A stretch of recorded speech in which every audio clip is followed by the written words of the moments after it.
po sa inyong lahat. Melon po muna ng aking video update today. At samahan niyo po akong tikman to kasi matamis daw. Meron po sila ditong klase-klaseng melon. Ito po ay nasa medium type. So may isa pa nitong sobrang mahal, sabi ko.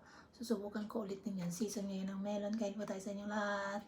At ito muna ang aking kakainin kasi magluto pa po ako ng aking uulamin eh.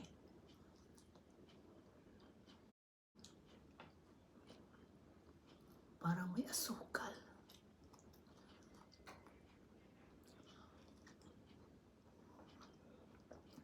Kasi pinapahinog ko siya talaga ng maayos. Kasi sabi, pahinugin ko daw ng maayos. Ang tamis, grabe.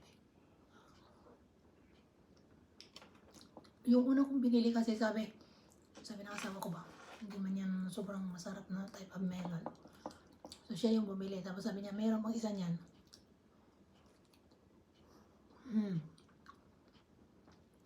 Sobrang juicy pa.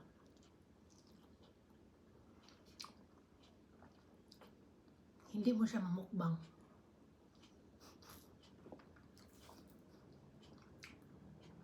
Ang sarap, grabe. Alam niyo kung bakit hindi siya mamukbang?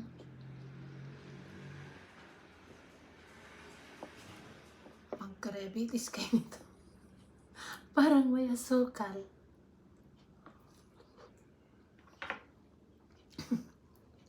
Tamis, grabe. Lalo na siguro yung isang type ng melon nila. Sarap. Lagi lang akong bumibili yung ordinary yung melon nila ba kasi sobrang pricey nga siya.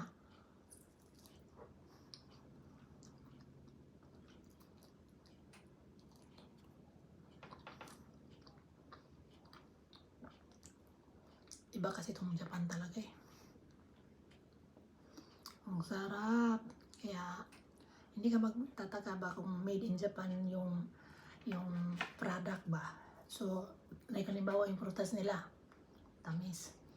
Yung ano nila naman, yung mga sarili nilang brand ba, grabe yung quality.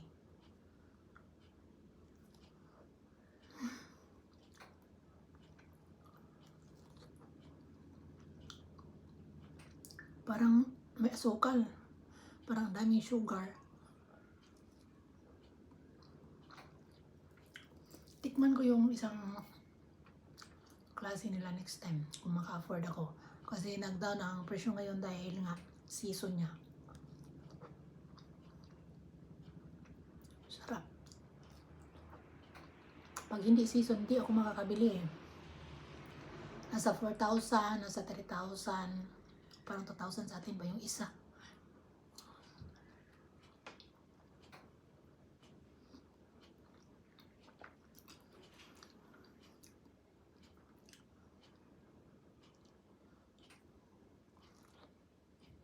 Okay naman imukbang to kung hindi ka mataas sa sugar.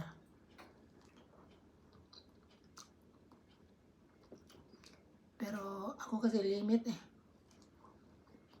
Limit sa alat, limit sa matamis, limit sa kain. Napapansin nyo naman siguro, napayat ako pero laging kumakain kasi nga bawal po akong tumaba.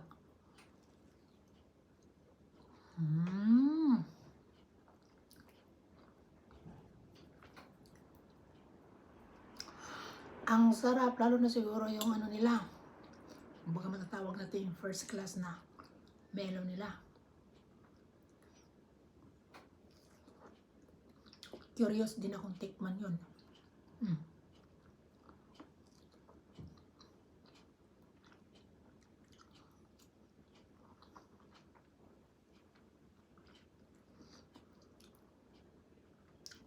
Nakakabusog. So, ayun, yun lang ang aking kakainin at saka yun ang aking update, no?